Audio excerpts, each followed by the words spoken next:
விவேகானந்தருடைய வாழ்க்கை வரலாறு நமக்கு கற்றுக் கொடுக்குற விஷயங்கள் நிறைய. அந்த வகையில் நாம் இன்னைக்கு விவேகானந்தருடைய வரலாற்றிலிருந்து ஒரு நிகழ்வை மட்டும் பார்க்க போகிறோம். வணக்கம் நண்பர்களே, தொடர்ந்து கதைகள் வாயிலாக நான் உங்கள்கிட்ட பேசிகிட்டு இருந்தேன். இன்றைக்கி விவேகானந்தருடைய வாழ்க்கை வரலாற்றிலிருந்து ஒரு நிகழ்ச்சி எடுத்து பேசுகிறேன். தொடர்ந்து மக்களை சந்திப்பதில் மிகுந்த ஆர்வம் கொண்டிருந்த விவேகானந்தர் எல்லா இடத்துக்குமே நடந்தே போய் மக்களை சந்திச்சுட்டு இருந்தார். ஒரு இடத்துல போய் மக்களை சந்திச்சுட்டு இருக்கும்போது அந்த நாட்டுடைய திவானே விவேகானந்தர்கிட்ட எங்கள் வீட்டில் நீங்கள் தங்கணும் அப்படின்னு கேட்குறாரு. சரின்னு விவேகானந்தர் ஒப்புக்கொண்டு அவங்க கூட தங்குறதுக்கு போகிறாரு. அங்கே இருந்த எல்லாருமே நிறைய கேள்விகளை விவேகானந்தர்கிட்ட கேட்குறாங்க.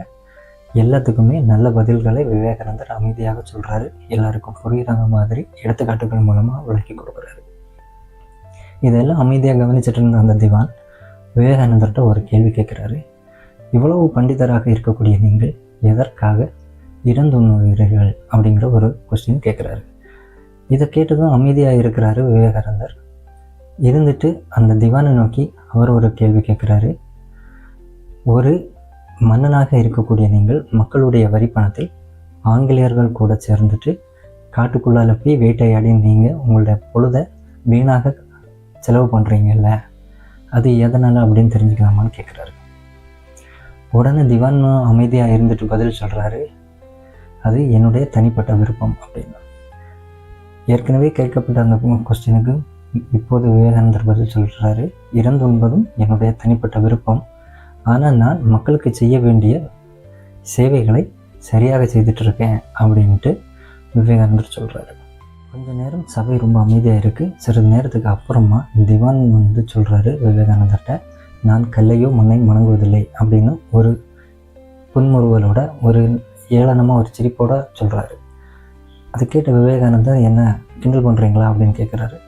அதுக்கு திவான் சொல்கிறாரு, இல்லை குருவே, அடுத்த ஜென்மம் அப்படின்னு ஒன்று இருந்துச்சு அப்படின்னா கல்லையும் மண்ணையும் வணங்காததுனால எனக்கு என்ன மாதிரியான தண்டனை கிடைக்கும்னு எனக்கு தெரியலை, அதை நினச்சி தான் நான் சிரிச்சிட்டு இருக்கேன் அப்படின்னு சொல்கிறாரு.